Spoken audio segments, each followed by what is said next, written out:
1 Muharram 1447 Hijriah yang jatuh pada tanggal 27 Juni 2025 menjadi momen pertama melaksanakan sholat Jumat untuk meningkatkan keimanan di Masjid Agung Jaya Wikramo Palembang.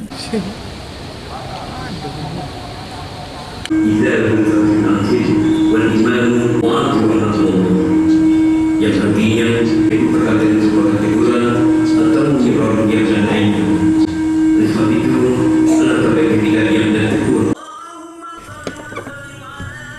Khatib sholat Jumat Masjid Agung Ustadz Agus Dodi Syukri dalam khutbahnya mengatakan, tahun baru Islam harus menjadi awal memperbaiki diri dari tahun-tahun sebelumnya.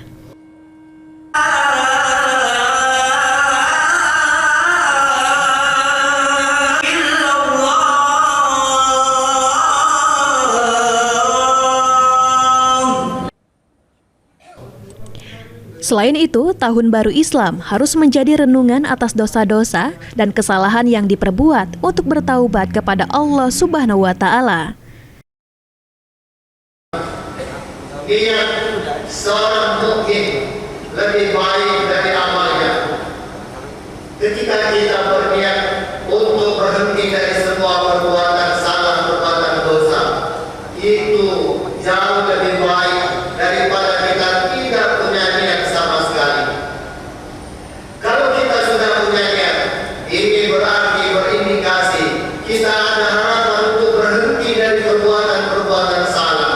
Kita ada keinginan untuk berhenti dari melakukan perbuatan dosa. Sementara itu, Adisti Aditya, jemaah Masjid Agung mengaku pada hari biasanya selalu sholat di masjid sekitaran rumah. Namun pada momen 1 Muharram sengaja untuk sholat di Masjid Agung untuk merasakan momen berbeda di tahun baru Islam. Karena mau coba aja, tak cukup baik. Ngerasa ke vibes yang beda di awal 1 Muharram. Jadi coba pengen sholat di Masjid Agung dulu. Ditambahkan Adisti, dengan momen tahun baru Islam harus menjadi pengingat untuk dapat meningkatkan keimanan kepada Allah Subhanahu wa Ta'ala. Eki Saputra, PAL TV.